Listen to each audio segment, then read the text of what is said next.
Hi, I'm Ed Pound, the Managing Director of the Operations Science Institute.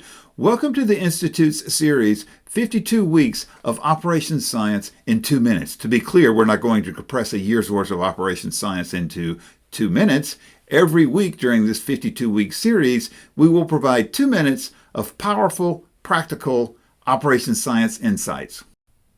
If you are not already applying operations science, you're wasting money and resources.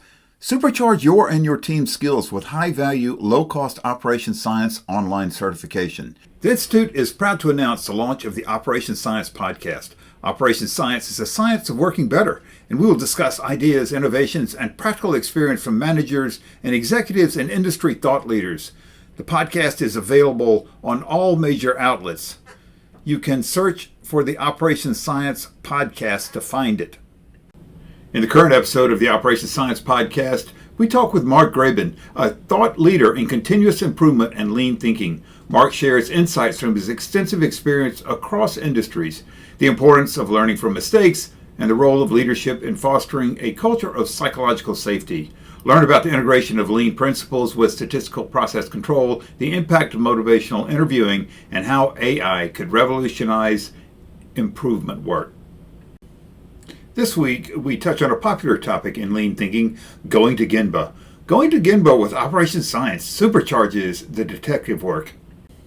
Oftentimes, the idea is that by walking around, asking questions, and observing to do the detective work, great insight can be gained and performance improved. Sometimes that works, but operations is not a black box. You should start any Gemba journey with an operations science map to guide you quickly and efficiently.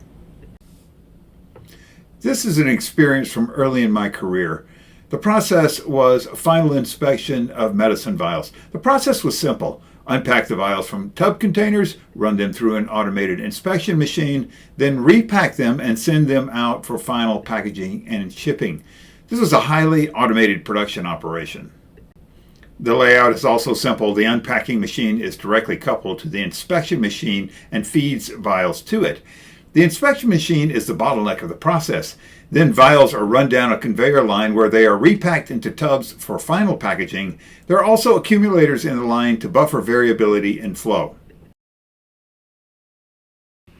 The plant manager wanted to find out why the inspection line was not as productive as it could be. The unpacking machine provided a buffer of 700 vials for the inspection machine, but the line's utilization was only about 60%. I always go to the work area to see what's going on, but just going to Gemba did not provide a solution to increase throughput. The solution was made plain, however, after an operations science analysis laid the groundwork. Insight provided by the flow performance curves led to the solution. The flow performance graph shows the capacity was about 313,000 vials per day. However, the actual throughput shown by the green line was only about 192,000 vials per day. The expected WIP for this process was about 980 vials. Now was the time to go back to Gemba. When I counted the actual WIP in the line, there was over 2,000 vials. This should have produced a much higher throughput, but it didn't. Something was happening that was preventing the WIP in the line from being used to feed the bottleneck. I went back to the production floor and discovered the control problem that was restricting throughput. Here's the inspection machine. The unpacker is the big silver machine, and there are tubs of WIP positioned to feed the inspection machine. The tubs of vials are input to the unpacker at the loading station, and that's where the problem was. I discovered in working with the folks on the floor that if there was no tub in the loading station, the unpacker stopped feeding the inspection machine. So even though there might have been 7 or 8 tubs in the unpacking machine, if there was not one tub at the loading station, those 7 or 8 tubs were not being used. This interruption happened frequently because workers were busy and one tub would move out of the loading station in a few minutes. So every few minutes, there was an opportunity to stop the inspection station. It was a simple fix to change the PLC programming so all 700 pieces of WIP were used as a buffer and realize a strong increase in throughput. For the next 3 weeks, we're going to pause on the 52-week progression and post some old favorite Operations Science videos.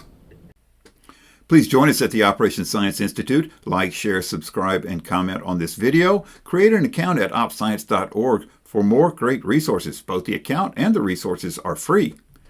Contact us at info@opscience.org for personalized training. The Institute will train and certify your own trainers for long-term sustainability in your organization.